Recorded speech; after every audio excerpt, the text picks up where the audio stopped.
त्रिस्तरीय पंचायत चुनाव उत्तर प्रदेश। जैसा कि हम शिक्षकों, शिक्षणेतर कर्मचारियों या मतदान अधिकारियों जो भी जिस भी विभाग से हैं, डिपार्टमेंट से हैं, जिनकी चुनावों में ड्यूटी लगी है या लगने वाली है, जिनके प्रशिक्षण हो चुके हैं या होने वाले हैं, और जहां पर चुनाव अभी तक नहीं हुआ है और अभी आज मैं वीडियो बना रहा हूं तो आज अभी त्रिस्तरीय पंचायत चुनाव कहीं पर नहीं हुआ है, अभी तैयारियां चल रही हैं। तो किस प्रकार से इनका कार्य विभाजन किया गया है, PO1 यानी कि पोलिंग ऑफिसर 1, 2, 3 और 4 के क्या कार्य हैं, उनके कार्य विभाजन को हम लोग इस वीडियो में देखने वाले हैं। वीडियो थोड़ा सा बड़ा होने वाला है लेकिन पूरी डिटेल जानकारी आपको बताने की कोशिश करेंगे। तो शुरू करते हैं इस वीडियो को। हेलो दोस्तों, नमस्कार। डेली ग्रो यूट्यूब चैनल में आपका एक बार फिर से स्वागत है। हम लोग इस वीडियो में देखने वाले हैं कि जो मतदान अधिकारी होंगे, किस मतदान अधिकारी को क्या कार्य करना है अपनी पोलिंग के समय, जिस समय बूथ स्तर पर बूथ पर हम पहुंचेंगे, और किस अधिकारी का क्या कार्य होगा वो ही देखने वाले हैं इस वीडियो में। तो वीडियो को आप अंत तक जरूर देखिएगा। तो सबसे पहले बात करते हैं प्रथम मतदान अधिकारी की, इसका काम क्या होगा। तो यह अधिकारी मतदाता के प्रवेश करते ही उसका नाम और वार्ड की जानकारी प्राप्त करेगा एवं मतदाता सूची की प्रति में उसका नाम ढूंढेगा। तो जैसे ही कोई मतदाता आता है, उसकी रसीद लेकर उसका नाम मतदाता सूची में ढूंढना है, उसका वार्ड देखना है, और जैसे ही नाम आपको मिल जाता है तो उसका नाम बोलना है। मतदान अभिकर्ताओं से आपत्ति नहीं होने पर सूची में उसके नाम को रेखांकित करेगा, और यदि महिला हो तो उसके नाम के सामने सही का चिन्ह भी लगाएगा।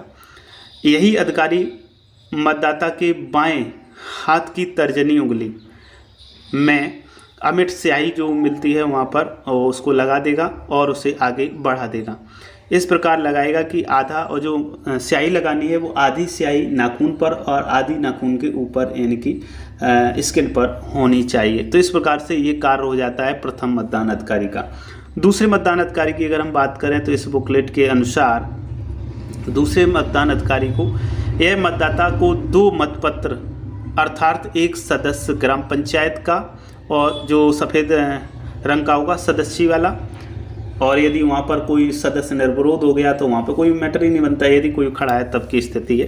तथा दूसरा ग्राम पंचायत प्रधान का, जिसका हरे रंग का कलर का होगा, 2 देगा। इस अधिकारी को यह सावधानी रखनी होगी कि मतदाता को ग्राम पंचायत सदस्य हेतु उसी वार्ड से संबंधित मतपत्र दिया जाए जिस वार्ड की मतदाता सूची में उसका नाम अंकित हो। कार्य निष्पादन में सुविधा एवं सुगमता के लिए मतदान अधिकारी 2 को चाहिए कि वह कागज के चौकोर टुकड़ों पर वार्डों के क्रमांक लिखकर उनकी क्रमवार अपनी मेज पर चिपका कर लें, जिससे कि संबंधित वार्ड के मतपत्रों की गड्डियों को इन्हीं के ऊपर रखें, और ऐसा करने से सही वार्डों का मतपत्र जारी करने में चूक या त्रुटि की संभावना कम रह जाती है।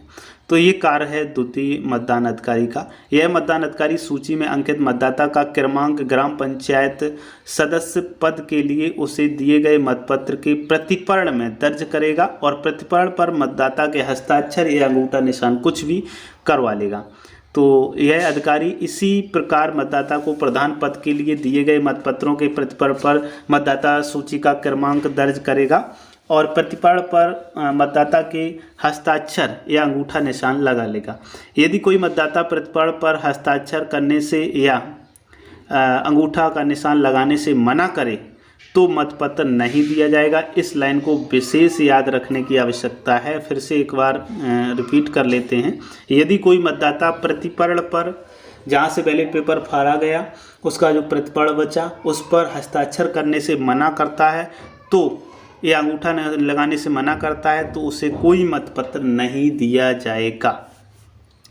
इसके बाद में क्या करना है, प्रतिपत्र पर हस्ताक्षर होने के बाद में अधिकारी जो अंगूठा निशान लगा दिए जाने के बाद यह अधिकारी मतदाता को मतपत्र मोड़ कर देगा और साथ में मत अंकित करने के लिए रबर सील स्याही लगा कर देगा और उसे प्रथम मतदान कक्ष में जाकर मत अंकित करने और उसके बाद बीच में मत पेटी क्रमांक 1 में मतपत्र डालने के बारे में समझा देगा। मतपत्र को पहले खड़ा मोड़ा जाएगा, उसके बाद में पड़ा मोड़ा जाएगा। यदि लेकिन यदि निर्वाचन लड़ने वाले अभ्यर्थियों की संख्या 6 या 9 से अधिक है, अर्थात 12 या 18 हो, तो इस कारण से मतपत्र 2 खानों में छपा होगा, तब उसे पहले अर्धभागों के बीच में खड़ा मोड़ा जाएगा।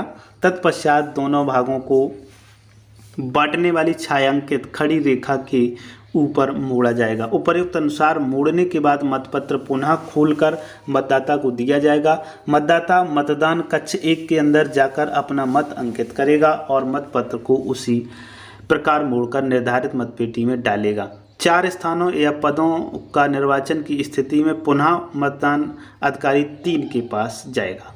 तो एक बार इसको हम पूरा रिपीट कर देते हैं कि जो प्रथम मतदान अधिकारी है उसका कार्य क्या है। जैसे ही मतदाता आएगा, उसकी जो वो अपनी आईडी वगैरह लेकर आएगा या कोई पर्ची आईडी साथ में लेकर के आएगा, उससे उसका अपनी वोटर लिस्ट में नाम का मिलान करें। यदि नाम का मिलान हो जाता है तो उस स्थिति में उसका नाम तेजी से बोलेगा, और यदि कोई आपत्ति नहीं आती है तो उस नाम को वहाँ पर एक लाइन से काट देगा। यदि महिला है तो उस पर सही का निशान लगा देगा और आगे बढ़ा देगा दूसरे मतदान अधिकारी के पास में।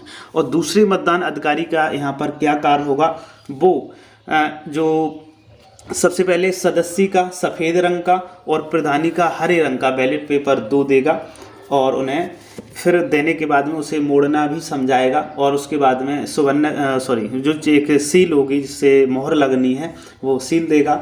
या फिर कई कंडीशन में क्या होता है कि हम लोग जो सील होती है वो बूथ में ही रख देते हैं, जहाँ पर मोहर लगाते हैं मतदाता, तो वहाँ पर ही रख देते हैं, तो उसको बता देंगे और वहाँ जाएगा। वो दोनों को इसमें क्या करेगा,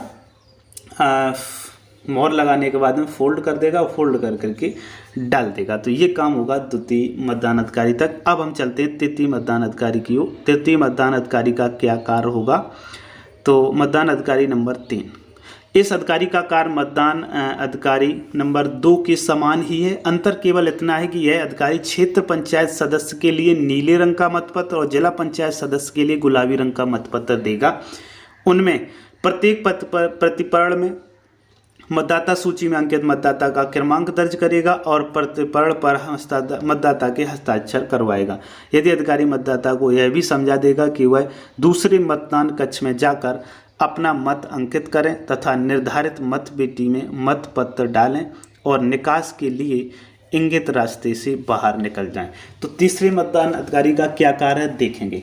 सबसे पहले क्या करेगा, जब प्रधानी और सदस्य वाला वो वोट डाल चुका है, उसके बाद में तृतीय मतदान अधिकारी के पास में वही मतदाता जाएगा, उसे फिर से 2 बैलेट पेपर मिलेंगे, एक बीडीसी वाला मिलेगा, एक जिला पंचायत सदस्य वाला मिलेगा।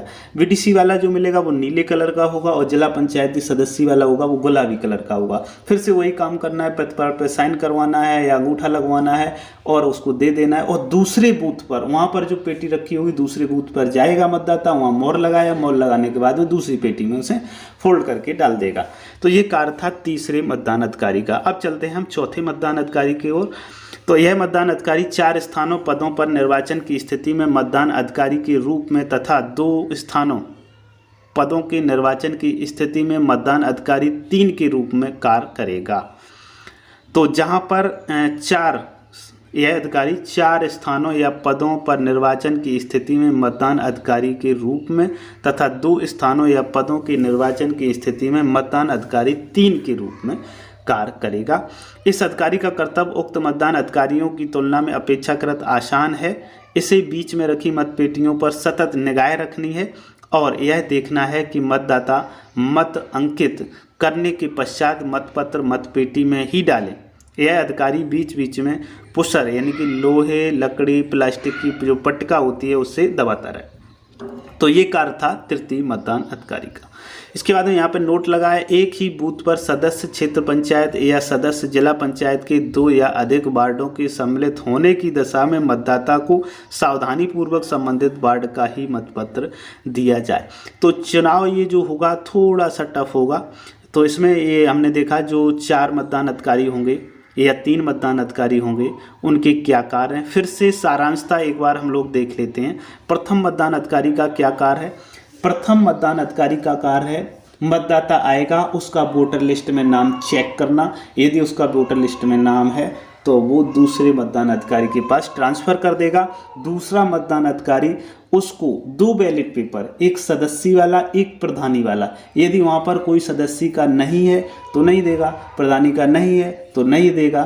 तो सदस्य और प्रधानी का बैलेट पेपर देने के बाद में उसका जो प्रतिपूर्ण है उस पर अंगूठा या हस्ताक्षर करवा लेगा।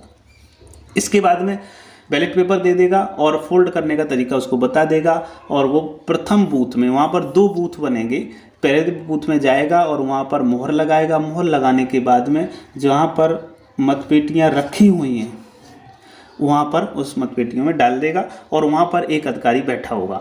अब जहाँ पर मतलब जब इतना काम हो जाएगा उसके बाद में ये मतदाता अब तीसरे अधिकारी के पास जाएगा। तीसरा अधिकारी जो मतदान अधिकारी होगा वो वहाँ पर फिर से 2 मतपत्र देगा। वो जो मतपत्र होंगे वो वीडीसी और जिला पंचायत सदस्य वाले होंगे। वीडीसी का जो कलर होगा वो आपका नीले रंग का होगा और जो जिला पंचायत सदस्य वाला होगा वो आपका गुलाबी कलर का होगा। फिर से वही काम, दूसरा और तीसरा मतदान अधिकारी का लगभग सेम ही कार्य है, बस बैलेट पेपर अलग अलग देने। वार्डों का विशेष ध्यान रखना है, कहीं पर सदस्य के 2 वार्ड लग रहे हैं तो वहाँ पर ये ध्यान रखने की आवश्यकता पड़ेगी विशेष।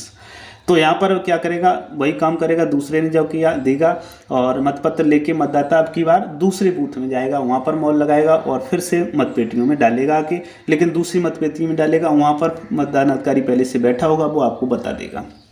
तो ये कार्य था 3 तक का, और चौथा वाला मैंने पहले ही बता दिया। जो चौथा मतदान अधिकारी है वो मतपेटियों के पास में बैठेगा बताने के लिए कि ये वाले बैलेट पेपर इसमें डालने हैं और ये वाले बैलेट पेपर इसमें डालने हैं। तो ये कार्य थे सभी मतदान अधिकारियों की। उम्मीद करता हूँ ये पसंद आया होगा वीडियो। यदि पसंद आया तो लाइक ज़रूर करते हैं।